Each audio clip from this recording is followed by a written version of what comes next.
시청자 여러분 안녕하십니까. 더 리더 최남수입니다. 수출은 우리 경제의 효자 역할을 해왔습니다. 한동안 부진한 모습이었지만 다시 증가세를 보이고 있습니다. 하지만 중국의 사드 보복 조치와 미국 트럼프 행정부의 보호무역주의 움직임 등으로 여건이 만만치 않은 상황입니다. 올 더 리더는 수출 활성화를 위해서 활발한 지원 활동을 펼치고 있는 대한무역투자진흥공사 코트라를 소개할까 합니다. 수출 지원 일선에서 뛰고 계신 김재홍 소장님을 초대했습니다. 수출 전망과 지원 대책 등에 대해서 얘기를 나눠보겠습니다.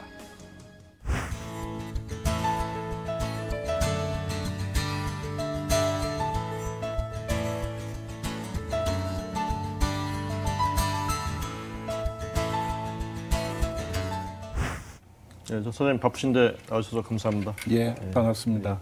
대한무역투자진흥공사 말 그대로 무역과 투자를 진흥하는 곳인데요.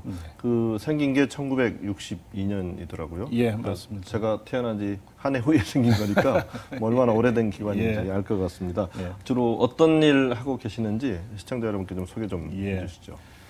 코트라는 말씀 그대로 무역과 투자를 진흥하는 기관입니다. 지금 1962년에 우리나라 경제개발 5개년 계획 처음 시작할 때 설립이 되었고요.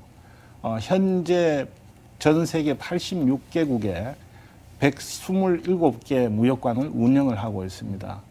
물론 코트라의 가장 중요한 기능은 수출 지원 기능이지만 시대 상황에 따라서 외국인 투자 유치 기능도 추가가 되고 또 해외 투자 기능도 추가가 되고 또 우리 청년들의 해외 취업 창업 지원 기능도 추가가 돼서 오늘날에는 그런 기능들을 다 복합적으로 이렇게 수행을 하는 기관입니다. 예. 사실 이제 62년에 설립되셨으니까 그동안 우리 경제가 많이 변화했지 않았습니까? 예. 시대나 상황에 따라서 더 중요한 역할들이 있었을 텐데요. 요즘 강조되고 있는 역할은 무엇인지, 그리고 또 지난 2년 동안 이제 코트라로 오셔서 일을 하셨는데 좀 어떤 변화가 있었는지 좀 소개해 주시죠. 뭐니 해도 제가 이제 코트라 사장으로 2015년 1월 달부터 근무를 했습니다. 근데 2015년 1월부터 우리나라 수출이 계속 마이너스를 기록을 했고, 그래서 뭐니 해도 제일 중요한 것은 우리 수출 활력 회복이 저희들한테 부과된 첫 번째 임무였습니다.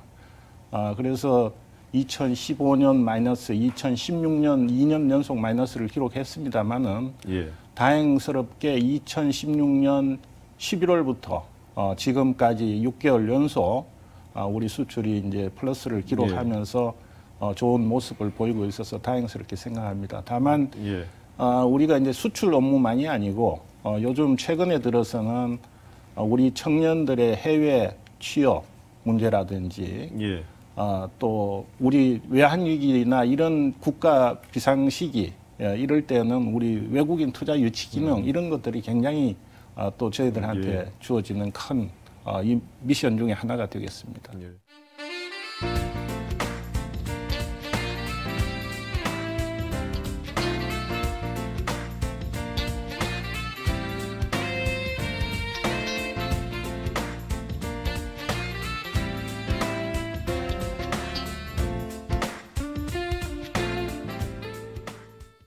지금 이제 수출이 한동안 좀 이제 감소세를 보이다가 이제 2016년, 그러니까 지난해 말부터 조금 이제 좋은 모습을 보이고 있는데요.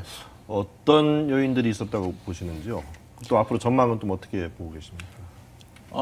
제일 분명하게 말씀드릴 수 있는 것은 그동안 이제 2015년, 16년도는 저유가, 또 세계 경제의 저성장, 이런 것으로 인해서 또 주요국들의 양적 완화 이런 것들이 우리한테 상당히 악재로 작용을 했죠. 그래서 우리 수출이 마이너스를 기록했습니다만은 2016년 지난해 하반기부터는 원자재 가격이 좀 많이 회복이 됐고요. 그리고 이제 저성장 기조에서 또 좀 부분적으로 주요국의 경제가 회복되는 모습을 보이고 있습니다. 이런 것들의 영향으로 우리 수출이 물량만이 아니고 금액상으로도 굉장히 증가한 모습을 보이고 있습니다. 지금 최근 들어서는 과거 어느 때보다 수출 금액이 굉장히 늘어나고 있는 좋은 모습인데 우리가 이제 걱정하는 것은 두 가지입니다. 예. 지금 많이들 얘기가 나왔지만 미국의 트럼프 행정부 출범으로 인한 보호무역주의의 강화 움직임, 또 지금은 조금 잠잠해졌습니다만은 우리 사드 배치로 인한 중국의 보복 조치, 이런 우리한테 또 안고 있는 불확실성 때문에 조금 더 신중하게 봐야 되지 않겠느냐 하는 생각입니다. 예, 지금 이제 말씀하신 그 불안 요인 두 개에 대해서 좀 하나하나 좀 상세하게 짚어보겠습니다. 그 말씀하신 대로 이제 사드 배치 이후 뭐 그 전부터 그랬습니다만은 이제 무역 보복 조치가 조금 잇따르고 있고 또 기업들도 애를 먹고 있는데요. 사실 이 사태를 겪으면서 중국에 과도하게 의존하고 있는 그 수출 시장 의존도가 좋을 때는 괜찮지만 상황이 나빠졌을 때 얼마나 아킬레스건이 우리 경제에 될 수 있는지를 깨닫게 됐는데요. 이 문제 물론 시간이 많이 걸리겠지만 앞으로 어떻게 개선해 나가야 된다고 보시는지요? 우리나라 수출 구조가 안고 있는 그 구조적인 문제 중에 하나가 그 시장 편중이라고 들 수 있습니다. 지금 대표님 말씀하셨듯이 중국의 우리나라 수출 비중이 25%, 우리나라 전체 수출의 4분의 1을 1이죠. 중국에 하고 있고, 또 미국이 우리나라 전체 수출의 한 13%를 기록하고 있습니다. 그렇기 때문에 두 나라를 합치면 우리나라 전체 수출의 38%가 그 결정이 되는 이런 구조입니다. 특정 시장의 수출이 그만큼 편중되고 있다는 것은 어떤 환경 변화가 왔을 때 그만큼 쉽게 영향을 받을 수 있다는 얘기이기 때문에 시장 다변화라는 것은 굉장히 중요합니다. 그래서 우리가 이제 특히 그 중국의 그 사드 배치로 인한 여러 가지 어려움을 겪으면서 그런 문제를 더 많이 인식하게 됐고, 이걸 이제 해결할 수 있는, 깰 수 있는 방안으로는 물론 중국에 우리가 그동안 너무 중간재 중심으로 수출해 왔던 것을 최종 소비재나 다른 뭐 서비스나 또 다른 품목, 생활용품이나 이런 경쟁력이 있는 품목으로 품목도 다변화하고, 또 필요한 것은 이 중국 시장에 대한 진출 노력을 한과 동시에 아울러서 다른 시장을, 대체 시장을 찾는 것도 굉장히 중요합니다. 다변화. 그래서 이제 저희들이 주목하는 시장이 동남아라든지 인도라든지 중남미라든지 이런 시장들을 주목하고 있습니다. 그 사실 미국 쪽 움직임도 많이 걱정이 됐죠. 처음에는 한미 FTA 재협상에 대해서 뭐 리폼 조금 개선할 것처럼 얘기했는데 얼마 전 트럼프 대통령이 이제 호러블이라는 말을 썼죠. 아주 끔찍한 협상이다. 그래서 좀 걱정을 많이 하는데 일단 전망을 좀 해주시죠. 되게 어느 정도 수준으로 압박이 올 것 같고, 또 여기에 우리는 좀 지혜롭게 잘 대응을, 또 뭐 우리도 요구할 게 있으면 또 요구를 해야 되지 않겠습니까? 어떻게 보시는지요? 미국과의 우리 통상 문제는 두 가지 시각이 공존하는 것 같습니다. 한국에 대해서 이제 상당히 부정적인 시각을 갖고 있는 또 그런 부류도 있고, 또 한편으로는 한미 FTA가 그렇게 미국의 입장에서는 그렇게 손해나는 것이 아니다 하는 또 그런 긍정적인 평가가 있는 것 같습니다.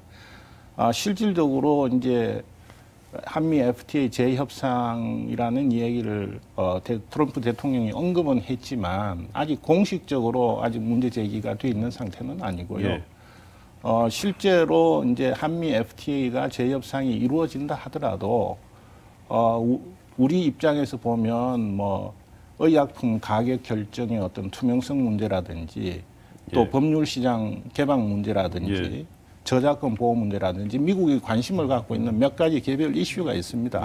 그런 문제에 상당히 좀 집중할 것으로 예상이 되고, 한미 FTA 자체를 놓고 우리가 평가를 한다면 꼭 한국에만 일방적으로 도움이 됐던 FTA는 아니다. 왜냐하면 한미 FTA가 발효되고 나서 지금까지 보면 우리나라의 대미 투자가 그동안 3배 증가를 했고, 또 미국의 서비스 수지가 많이 확대됐습니다. 확대되고 최근 들어서 우리나라의 또 상품 수지가 예. 줄어들고 있는 이런 모습을 보이고 있거든요. 그런 것은 굉장히 긍정적인 측면이기 때문에 역조가 좀 개선되는 모습이라는 거죠. 예, 그래서 그런 긍정적인 측면도 같이 봐야 되지 않을까 하는 생각입니다. 예.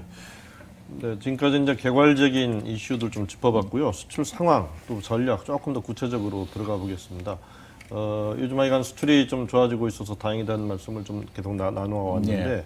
그 안을 들여다 보면 상황은 좀 어떤지요? 좀 몇 개 품목이 좀 이렇게 주도하고 있는 양상입니까? 아니면 골고루 좀 퍼져 있는 양상입니까? 지금 수출이 회복되고 있는 모습을 보면 저는 상당히 긍정적으로 예.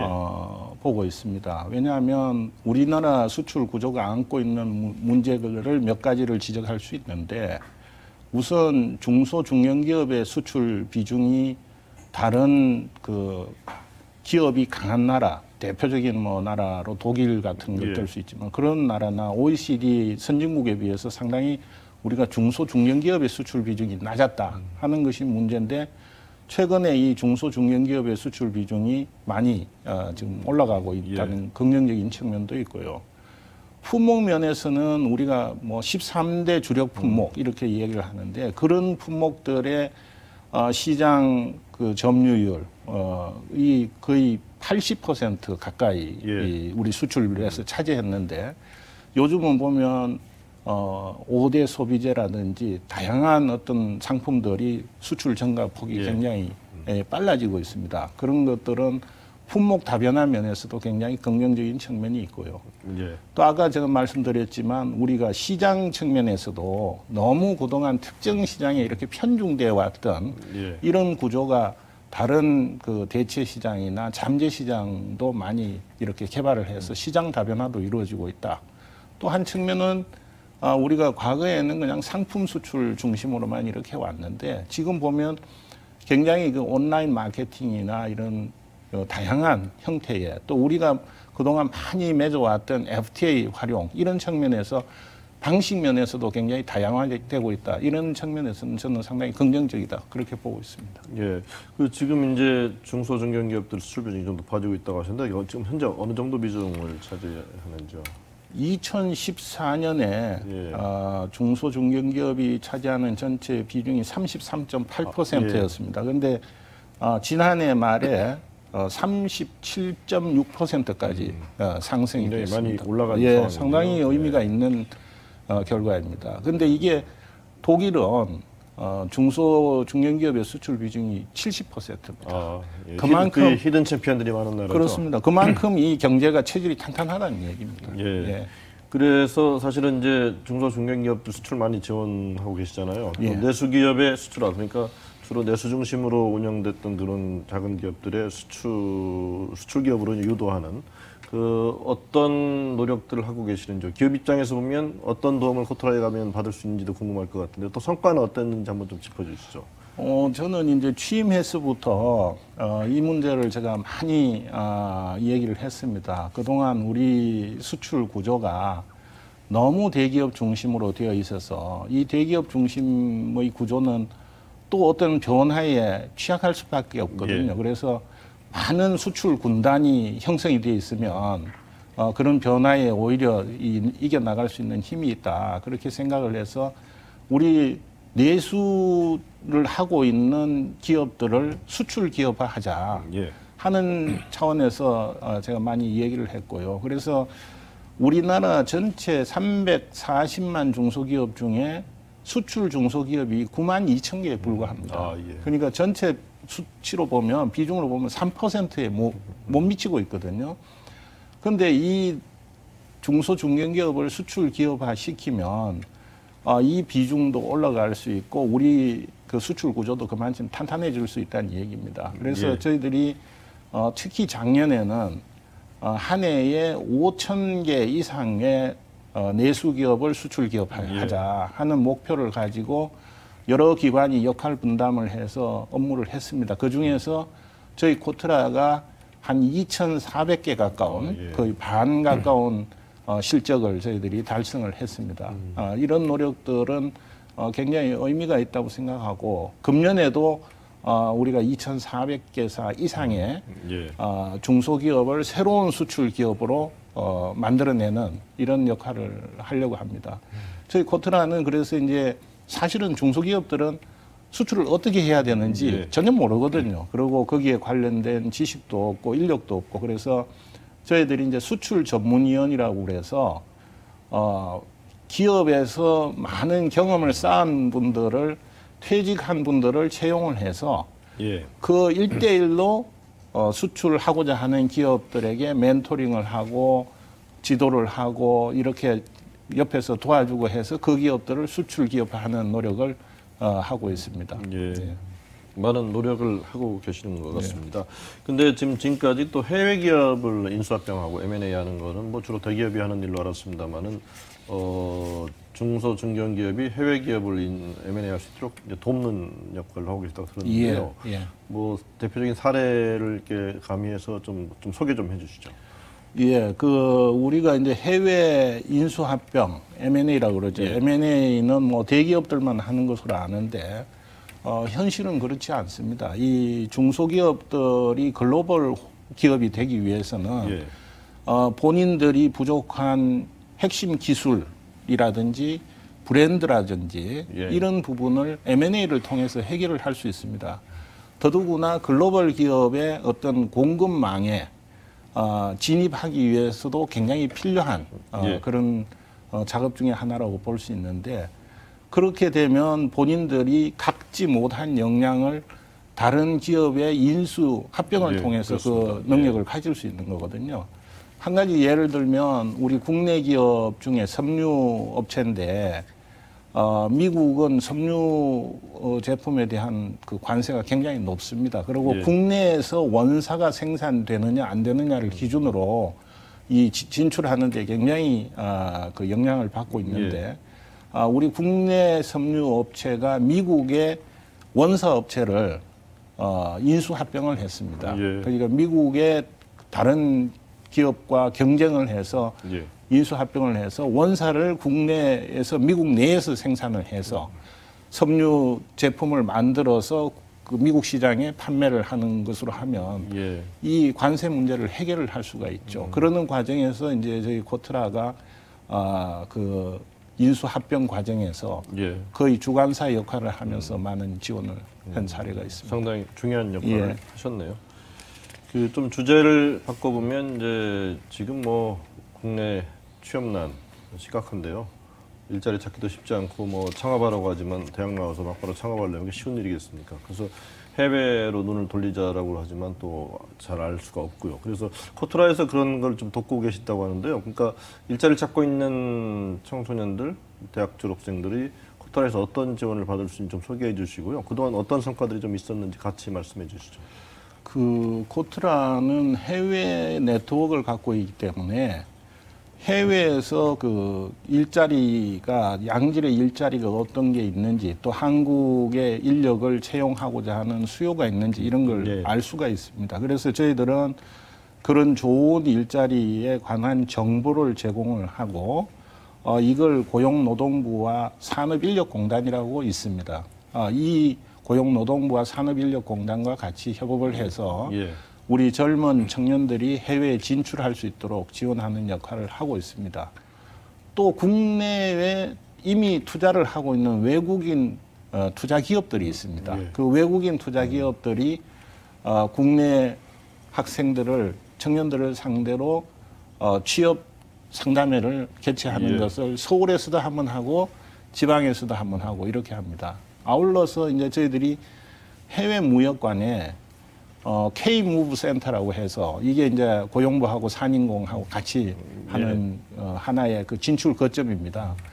K-무브 센터 운영을 통해서 우리 젊은 청년들이 해외에 취업할 때 정보 제공만이 아니고 실제로 거기에 고용에 대해서 적응할 수 있는 그런 과정을 지원하고 있다고 말씀을 드립니다. 예.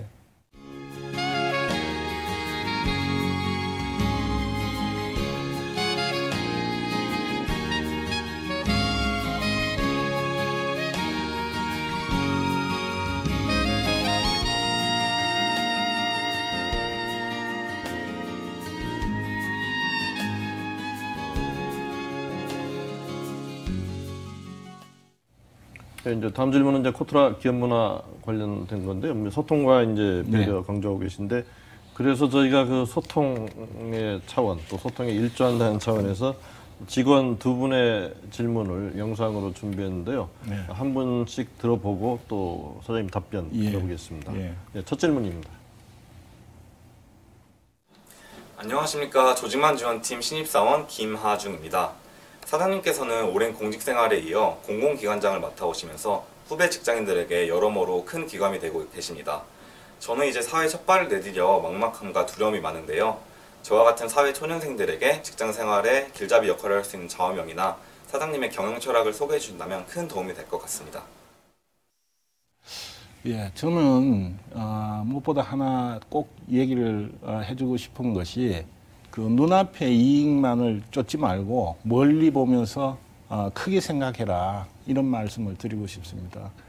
왜냐하면 우리가 이제 직장 생활을 하다 보면 승진이라든지 인사 이런 데 너무 일이 일비하고 그거 만약에 자기가 원하는 대로 안 되면 마치 뭐 거의 큰 어려움이 올 듯이 이렇게 하는데, 사실은 어느 정도 시간이 지나고 보면 그것이 본인한테 이익이 될지 손해가 될지는 모르는 거거든요. 그래서 좀 더 긴 시각을 갖고 보고, 또 업무를 함에도 본인이 지금 있는 위치보다는 더 높은 위치, 그 상사의 시각을 갖고 업무를 하는 자세가 굉장히 중요하지 않느냐, 그런 말씀을 꼭 드리고 싶습니다. 예. 상사의 시각을 가져라는 말씀이 마음에 남는데요. 네, 두 번째 직원 질문 좀 들어보겠습니다. 사장님 안녕하십니까. 고객지원팀 김연아 차장입니다. 여성으로서 직장 생활을 하는데 육아에 따른 어려움이 참 많이 있는 것 같습니다. 사장님께서는 평소 가족 친화 경영을 강조를 많이 하시고 여직원들을 위해 또 많이 써주시고 계신데요. 일과 가정 양립에 대한 사장님의 경영 철학과 함께 앞으로 계획하고 계신 사업이 있으시다면 말씀해 주십시오. 예, 제가 가서 사실 보니까 우리 코트라의 여성 직원들이 근무하는데 굉장히 어려움이 어느 직장보다 많은 것 같습니다. 해외 근무가 있기 때문에. 그래서 특히 그 일가정 양립 문제에 관심을 많이 갖고 있는데, 저는 첫 번째 제가 갖고 있는 생각은 육아나 출산이나 육아 때문에 승진이나 인사상의 불이익이 있었으면 안 되겠다 하는 게 제가 갖고 있는 첫 번째 생각이고요. 두 번째는 이제 일 가정이 양립이 되려면 불필요한 업무도 줄여야 되고 가정에 가서 보내는 시간이 많도록 만들어주는 게 저는 굉장히 중요하다고 생각합니다. 그래서 그런 면에서 노력을 하고 있고, 제도적으로 앞으로 뭐 많이 더 보완이 돼야 되겠지만 우리가 이제 뭐 유연 근무제, 예를 들어서 뭐 시간제 근무제라든지 또 탄력 근무제라든지 또 휴가를 또 몰아서 이렇게 이월해서 사용할 수 있는 거라든지 여러 가지 그런 제도적인 대안들이 있습니다. 그런 제도적인 보완을 통해서 여성 인력들이 특히 직장 생활을 잘할 수 있도록 그렇게 노력하고 있습니다. 예, 지금 두 분 직원의 질문 들어봤는데요. 또 답변해 주셨습니다. 시간이 이제 얼추 돼가서 마지막 질문 드리겠습니다. 지금 신정부 출범했고 또 아무래도 경제 살리기가 뭐 주요한 정책 목표 중에 하나가 될 텐데요. 그런 면에서 이제 수출 지원을 일선에서 이끌고 있는 코트라에 대한 기대도 커질 것 같은데요. 네.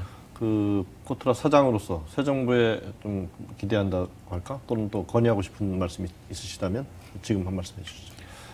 예, 지금 구조적으로 우리가 저성장에 따른 또 소비와 투자의 위축에 직면해 있고 또 청년 실업 문제가 사회적으로 문제가 되고 있습니다. 이것은 국내적인 문제고 또 우리가 국외적으로 보면 주변 뭐 트럼프 행정부의 보호무역주의 강화라든지 또 중국의 사드 배치에 따른 보복이라든지 북핵을 둘러싼 강대국들의 그런 안보 위기, 이런 것들이 우리가 안고 있는 환경입니다. 이런 환경에서 우리한테 필요한 것은 우리 경제 성장과 고용의 주체는 기업입니다. 그러면 기업들이 글로벌 경쟁력을 가지고 국부를 창출할 수 있도록 지원하는 것이 저는 굉장히 중요하다, 그런 생각을 하고, 우리 중소기업들, 특히 중소기업들이 세계 시장에 진출해서 많은 활동을 하고 부를 창출할 수 있도록 도와주는 그런 데 많은 좀 정책적인 관심을 가졌으면 하는 생각이고, 또 저희 코트라도 우리 중소기업들의 해외 진출을 위해서 열심히 노력하겠습니다.